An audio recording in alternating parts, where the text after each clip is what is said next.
নমস্কার বন্ধুরা, রন্ধনের বন্ধন চ্যানেল থেকে সবাইকে স্বাগত। আশা করি তোমরা সবাই ভালো আছো, আমিও ভালো আছি।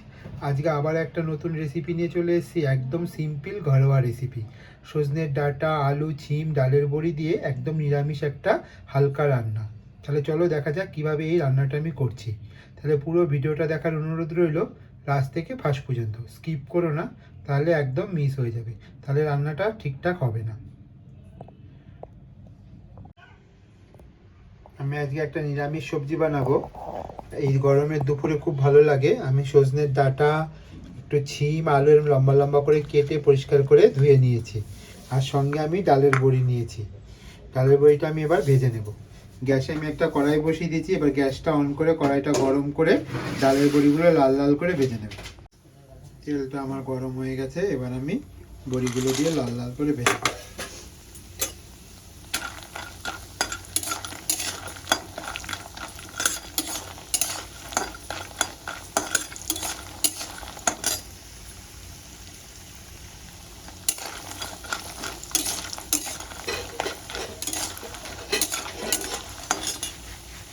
বড়িটা ভাজার পরে আমার এতটা তেল রয়েছে, আর বড়িগুলো আমি দেখো লাল লাল করে ভেজে একটা বলে তুলে নিয়েছি। এবার আমি ফোড়নে দিয়ে দেবো একটা তেজপাতা আর পাঁচফোড়ন। ফোড়নটা আমি একটু ভালো করে ভেজে নেব। ফোড়নটা আমার ভাজা হয়ে গেছে, আর ফোড়ন থেকে একটা সুন্দর গন্ধ ছেড়েছে। এবার আমি কেটে রাখা সবজিগুলো দিয়ে দেবো।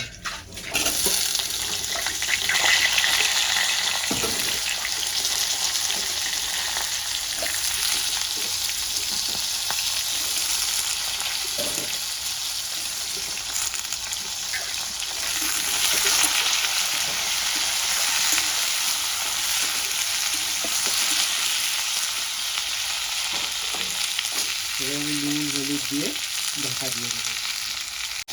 আমি নুন আর হলুদটা দিয়ে দিয়েছি, মিক্স করে আমি এবার ঢেকে দেবো।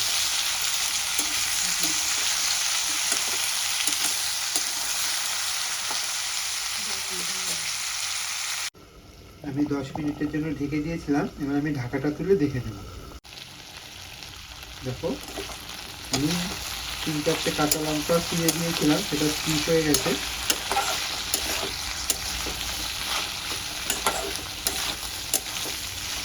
এবার আমি গ্যাসের ফ্লেমটা একটু বাড়িয়ে দেবো।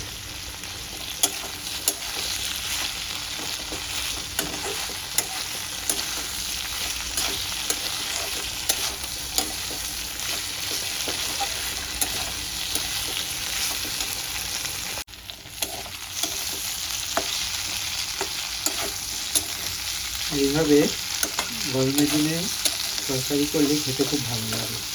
এবং হালকা পাতলা সাদা মাটা তরকারি, যারা মশলা বেশি পছন্দ করেন না তারা এইভাবে একটু রান্না করতেই পারে। দুপুরবেলা গরম গরম ভাতের সঙ্গে খুব ভালো লাগে।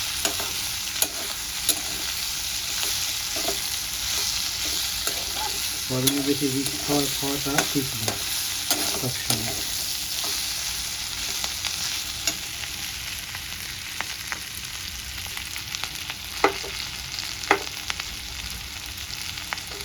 আমি একটা বাটির মধ্যে আগে থেকেই লঙ্কা পাউডার, ধনে পাউডার আর হলুদের অল্প করে পরিমাণ মতো দিয়ে ভিজিয়ে রেখেছিলাম।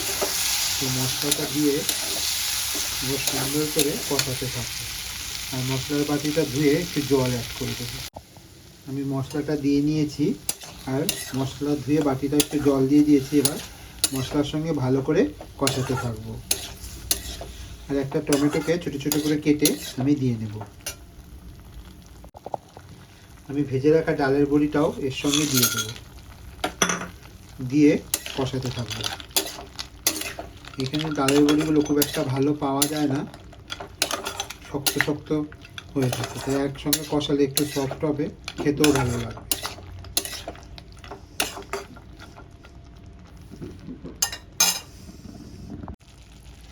আমি একটা টমেটোকে ছোটো ছোটো করে কেটে দিয়ে নিয়েছি। এবার খুব ভালো করে কষাতে থাকবো।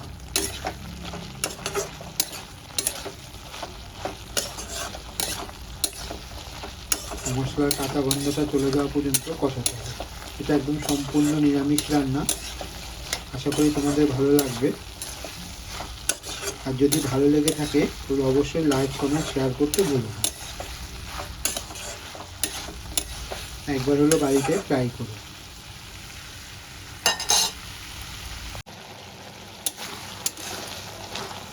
দেখো কি সুন্দর হয়েছে, আলুগুলো আমার সেদ্ধ হয়ে গেছে,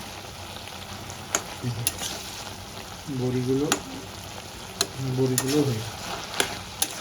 এবার একটু আমি খুন্তির মাথা দিয়ে একটু ভেঙে চুড়ে দেবো, তাহলে দেখতেও ভালো লাগবে, সবজিটা একটু লটপটো হবে, খেতেও ভালো লাগবে। এই সময় তোমরা নুনটা চেক করে নেবে।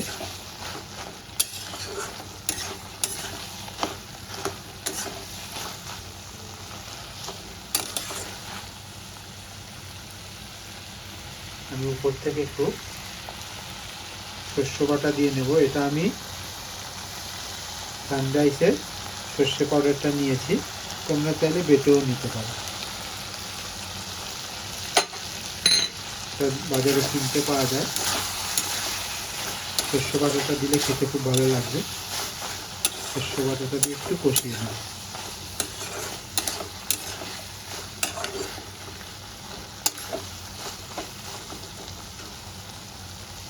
খুব বেশি কষানো যাবে না, তাহলে তিতো হয়ে যাবে। আমি একটু চিনি দিয়ে দিয়েছি। আমি নুনটা ঝালটা চেক করে নিয়েছি, বরাবর আছে। দেখো আমি শস্য দিয়ে এবার আর ফুটাবো না। এবার আমি গ্যাসের ফ্লেমটা বন্ধ করে দেবো আর একটা পাত্রে ঢেলে নেব। দেখো আমি একটা বলের মধ্যে ঢেলে নিয়েছি। কি সুন্দর হয়েছে। গরমের দিনে সজনে ডাঁটা দিয়ে এরকম একটা সবজি তোমরা রাখতেই পারো দুপুরবেলা। আমি গরম গরম ভাতের সঙ্গে সার্ভ করে নেব। সজনের ডাঁটা খাওয়া খুব উপকারী। আমাদের গরমে অনেক রকম রোগ হয়ে থাকে, সজনের ডাঁটা খেতে পারো তোমরা, আমি সাজেস্ট করছি, খুব ভালো হবে। দেখো তোমরা খুব সুন্দর হয়েছে। কে কে এরকম সবজি খেতে ভালোবাসো অবশ্যই কমেন্টে জানিও। আর এরকম সুন্দর সুন্দর রান্না দেখতে হলে অবশ্যই আমার চ্যানেলটা সাবস্ক্রাইবার করে নিতে হবে, আর পাশে থাকা বেল আইকন বাটনটি প্রেস করে দিতে হবে। তাহলে এরকম সুন্দর সুন্দর রান্নার নোটিফিকেশান সবার আগে তোমার মোবাইলে পৌঁছে যাবে। যারা আমার চ্যানেলটা সাবস্ক্রাইবার করে নিয়েছো তাদেরকে জানাই অসংখ্য ধন্যবাদ। আর যারা এখনও পর্যন্ত সাবস্ক্রাইবার করোনি, প্লিজ আমার চ্যানেলটা সাবস্ক্রাইবার করে নেওয়ার অনুরোধ রইল। যারা আমার সুন্দর সুন্দর কমেন্ট করছো তাদেরকে জানাই অসংখ্য ধন্যবাদ। তাহলে চলো গরম গরম ভাতের সঙ্গে সার্ভ করে নেওয়া যাক।